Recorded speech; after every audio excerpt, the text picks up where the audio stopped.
Aleksandar Rakic. Aleksandar, thank you for the time today, sir. Thank you. We will take the first question from Gabriel Gonzalez with Cage Press. Hello, Aleksandar. How are you? I'm fine. How are you?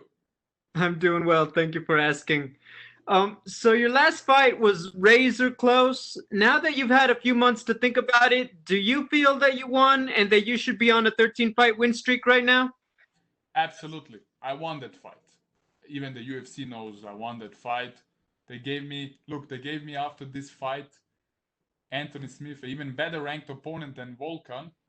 And I fight in Las Vegas. I am now the main event. I won that fight clearly. I never felt like a loser 1 second.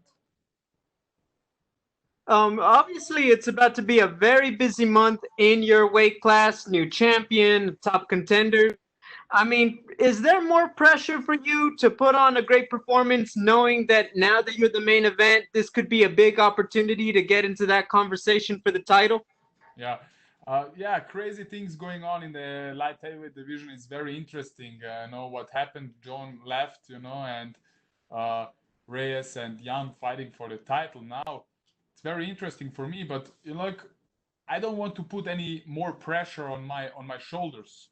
My job is to go on Saturday in and to make a statement and to make a great performance. Anything else gonna come by their own, And we're gonna decide what we're gonna do after this fight, But important is now Anthony Saturday, and to make a big statement there. We've heard about many places. The travel is sometimes difficult. Did you have trouble being able to get from Austria to the US? Basically, we was supposed to arrive on Friday last week. We couldn't. They didn't let us. The airline told us we cannot enter the US. And then 1 day later, the UFC sent some papers over, and it was not a problem. We get cleared. We came on Saturday. It was not a problem at all. Two final quick ones. Can I get your predictions for Reyes versus Blachowicz and then Thiago Santos versus Glover? Yeah, I pick Reyes and I pick Thiago. Thank you. And the final one, Anthony Smith. He's coming off a loss, but like you said, he's a bigger name and still ranked. What does he bring to the table as an opponent? I mean, Anthony, everybody watches the last fight of Anthony, and everybody thinks he's done, he took a beating, but this was just a fight, and his previous fight was pretty good.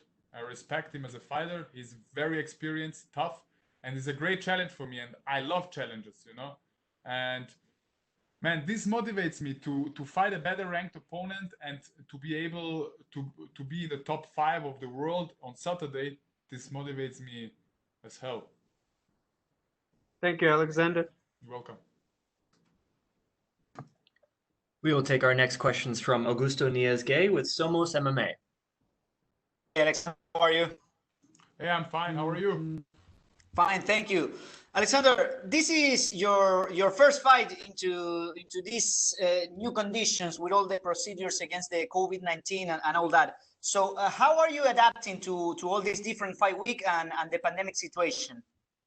I mean, it's something new for all of us, We are dealing with this pandemic for a couple of months, and I mean, it's everything takes longer, a lot of paperwork, and this is sometimes a headache.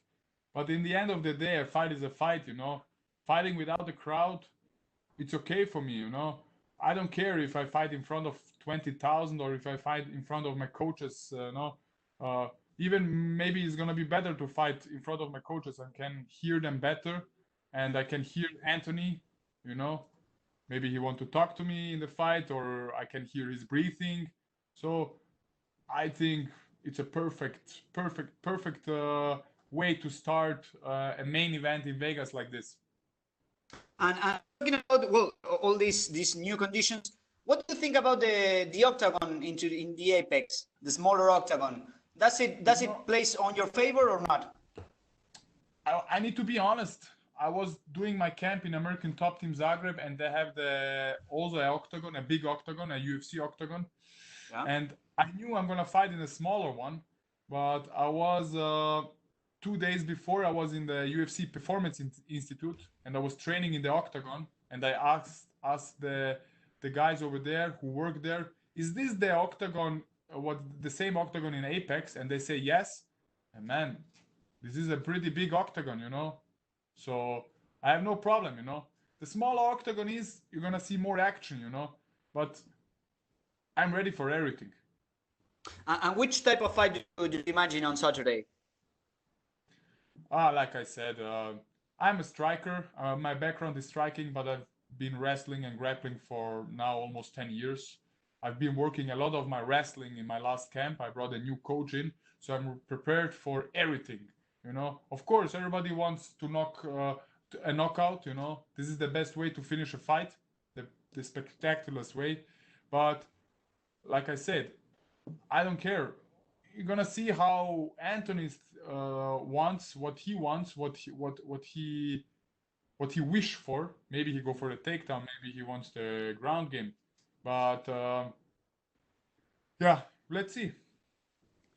Alexander, if you get a win on Saturday and everything is good according to your health and your body, when would you like to come back to the octagon? Would you like a quick comeback? I think a really quick comeback I don't want, you know, because I want after every fight, I want to spend some time with my family, because in my whole camp I wasn't with them. And the other thing is, I'm this type of guy. I want to improve between my fights, you know, every time. Now this fight, you know, it was 8 months after my last one. This was a little bit too long. Normally I take every 6 months a fight. So I take 2-3 months of only improving my skills to be a better fighter, you know. And I think this will be the same after this fight, you know. Maybe end of the year or beginning of the new year, I would love to fight again. Do you have any opponent in mind, or you're just thinking into Anthony Smith? My focus is 100% on Anthony Smith on Saturday, and to make a big statement, a big performance. After this fight, we're gonna see what happened. Maybe I'm gonna be the next title challenger, or maybe UFC want another fight for a top contender. We're gonna see. Okay, thank you very much, Alexander, and good luck on Saturday. Thank you. We will take the next question from Damon Martin with MMA Fighting.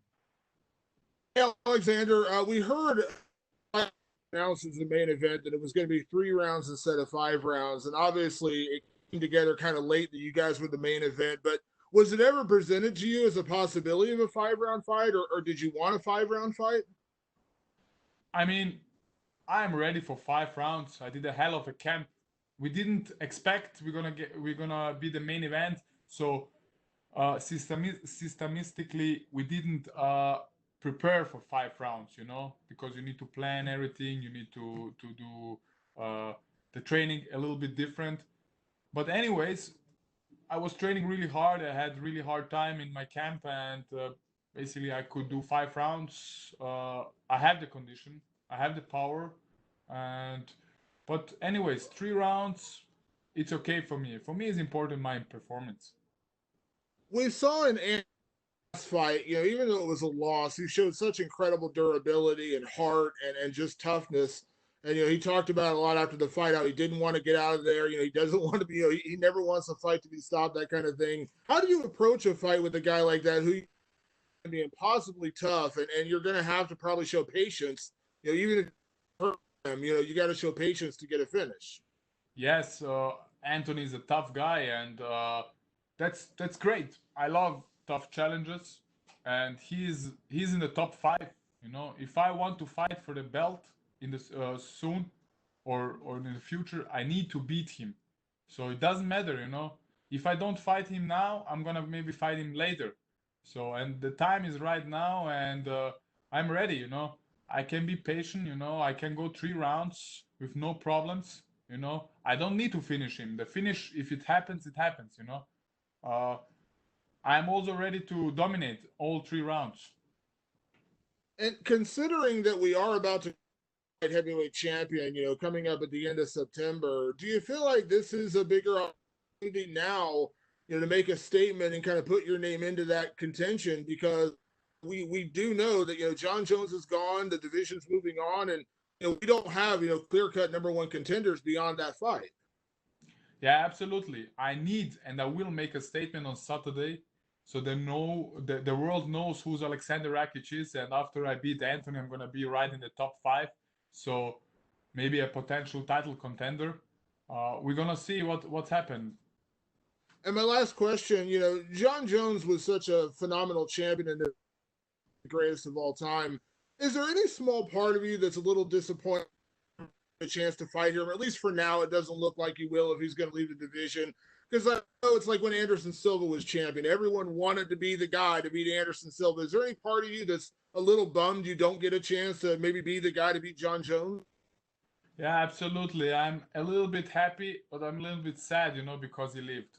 I'm gonna tell you why. I'm happy because the way to the top, to the belt is shorter.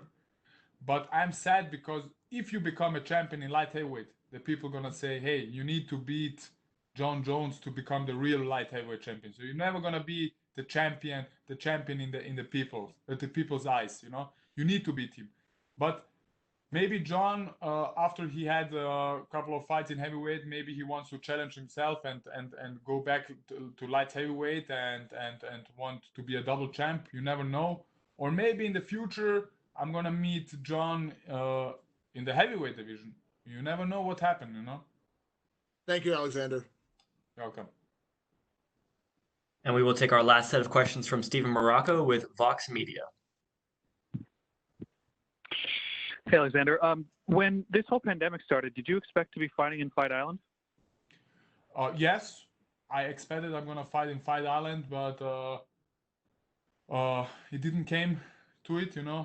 I didn't have the opponent yet, so yeah, I got the offer to fight Anthony, in Vegas, and then I was reading that because of the pandemic, maybe the UFC gonna close the borders, no events, and I thought, okay, maybe we're gonna fight in Fight Island, but God thanks, everything goes by plan, and we are here in Vegas, and yeah, it's for me, it's even better, to fight in Vegas, in the capital of the fight capital of the world, of the fighting capital. Do you have a difficulty finding opponents or getting opponents? Please again. Do you have a difficulty getting opponents? Like, does your matchmaker? Yeah, I mean nowadays, the guys. Some of those guys want to fight you, some of those no. But I'm looking to fight always better ranked opponents than me because I know I can beat them, and I know I'm gonna be the champion sooner or later. And I got the offer. They offered me Anthony, and I was happy, really, really happy. I was like screaming, and I was like a kid. So can you also just clarify real quick how they got past the travel restrictions to get you into the Vegas? Yeah, we were supposed to fly on Friday. Me and my team came to the airport, and we want to check in, and the airline told us, no, you cannot enter the US for some reasons, and we came back home. One day later, we got some papers from the UFC, and everything was perfect. So we went to America with no problems. Gotcha. So what do those papers say? I think this was the security waiver sheets. We didn't have it. We didn't have it in our hand. We had it. The UFC did it for us, but we didn't have it in the hand, so we couldn't show it to the people. But the next day, we printed, we got it with everything, and yeah, we showed them, and they was like, okay, let's go. You can go. Good. I'm glad that happened for you. Last question. Did the Volkan fight, did the loss to Volkan make you rethink how you fight in the cage? Or do you think you just got a bad set of judges on that night? I won that fight clearly, I mean, you can do everything, every time, every fight. You are not the perfect, you can do everything better. And I got a lot of experience from this fight, going 3 rounds against a former title challenger, a tough guy, Volkan Ozdemir. I learned a lot from this fight. We changed a little bit our training, but basically everything is the same. Only thing you're gonna see on Saturday a better version of Aleksandar Rakic than the last time in Korea. Thank you, Alexander. Best of luck. Thank you. Thank you, Alexander. That is all the time we have for you, sir. Thank you.